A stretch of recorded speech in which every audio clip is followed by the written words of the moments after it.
Europe 1, il est 8h35, la revue de presse. De Natacha Polony. Bonjour Natacha. Bonjour Thomas, bonjour Julie, bonjour à tous. Ce matin, vous trouverez vos quotidiens nationaux sur Internet. Et c'est la même photo qui s'impose partout, celle d'un François Hollande qui tend son pupitre et presque quittant la scène, tête baissée, marchant vers ce qui ressemble à un rideau de théâtre avec son velours rouge. La Croix, déchéance, le fiasco. Le Figaro, déchéance d'autorité. Le Parisien, tout ça pour rien. Mais l'Humanité nous montre au contraire une foule en marche et le manteau rouge vif d'une jeune fille, ce rouge qui n'est pas le même que le rouge élyséen. Et maintenant, retrait de la loi El Khomri. Alors Le Monde conclut par un sondage. À gauche, le rejet massif de Hollande. Mais je vous signale tout de même un journal qui nous sort de ces considérations. Le 100 du 1. Oui, c'est le numéro 100 du magazine Le 1.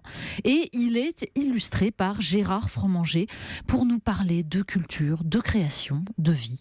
Bon anniversaire au 100. On commence donc avec la déchéance. Eh ben dis donc. Oui, et puis surtout l'inventivité linguistique, parce que c'est ça qui est le plus amusant ce matin. Sinistre comédie, fiasco monumental, Waterloo politique, calamiteuse affaire. Alors évidemment, dans le Figaro, Paul-Henri Dulimbert ne boude pas son plaisir. Que ne nous a-t-on pas seriné à propos du prétendu génie manœuvrier de François Le Gâchis Hollande, le docteur honoris causa de la miraculeuse synthèse. Dans l'opinion aussi, Nicolas Bétou ironise. Moi, président, j'occuperai le débat public pendant 4 mois pour défendre en vain un symbole dont j'avais admis dès le premier jour qu'il n'avait aucune efficacité dans la lutte contre le terrorisme. Et dans l'Humanité, Patrick Appel-Muller assène le coup de grâce. Quant au président et à son premier ministre, ils sont désormais punis par où ils ont péché, la popularité, recherchée sur le dos de l'horreur et de l'émotion. Déjà condamné à la spéléologie en matière de sondage, analyse Raymond Courreau dans l'Alsace, François Hollande est l'otage des caprices du Parlement. Avis à ceux qui rêvaient d'une 6e République, la 3e est de retour avec son lot de compromis et de combinaisons politiciennes. Alors dans le courrier Picard, Bertrand Ménel prend acte finalement. François Hollande devrait commencer à envisager une retraite plus rapide que souhaité. D'ailleurs, ça fait longtemps qu'on n'a pas eu un président qui se contente d'inaugurer les chrysanthèmes. Des fleurs, ça apaiserait peut-être un peu l'ambiance. Une question qui appelle une réponse. Qu'est-ce qu'être fort ? Oui, c'est la question que pose Philosophie Magazine qui a demandé à des penseurs de choisir celui qui incarne pour eux aujourd'hui la force. Barack Obama avec ses larmes, Milena Jesenska, maîtresse de Kafka, morte en camp de concentration pour acte de résistance. Alors étonnamment dans le lot, pas François Hollande. Mais on trouvera surtout dans ce dossier absolument passionnant, un dialogue entre Bernard Cazeneuve et la philosophe Cynthia Fleury sur le courage en démocratie. Un dialogue qui a eu lieu avant les attentats de Bruxelles, avant surtout la déconfiture gouvernementale sur la révision constitutionnelle. Une réflexion sur l'état de droit, sur l'éthique de responsabilité, sur le risque de déshumanisation. Et puis cette conclusion sans appel de Cynthia Fleury qui offre un écho terrible à la mise en scène du discours présidentiel du 16 novembre à Versailles.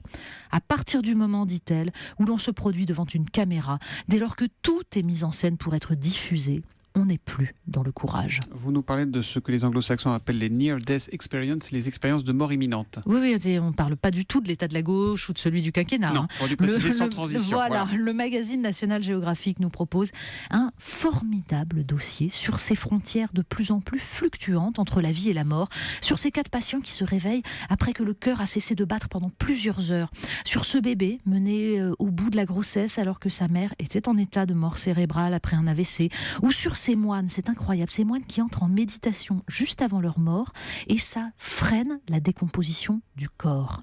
Vie et mort, en fait, sont des états étonnamment relatif. Dans le genre surprenant, la fortune peut venir du ciel, la preuve avec le trésor de Roquetas. Oui, c'est Le Monde qui nous raconte l'histoire de ce village andalou qui a vu pleuvoir sur lui une manne inattendue.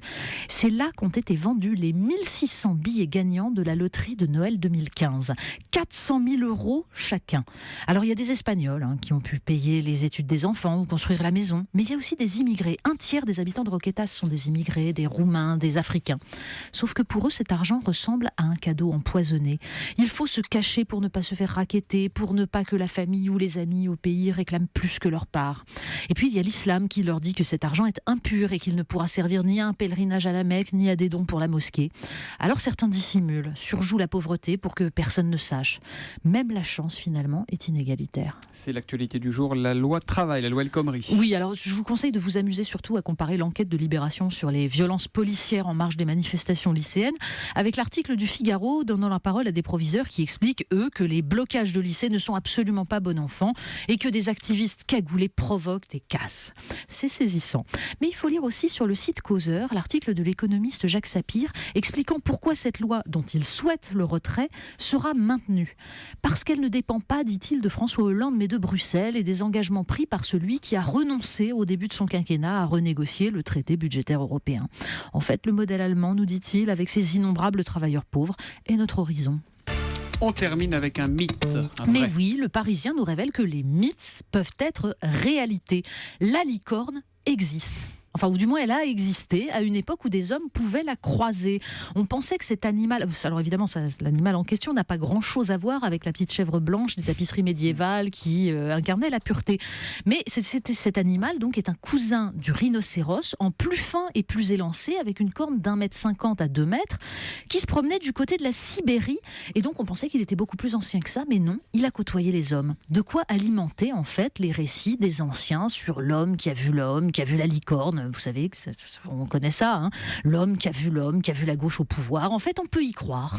La revue de presse de Natacha Polony, c'est tous les matins, c'est à 8h30, c'est sur Europe 1. À demain, Natacha. À demain.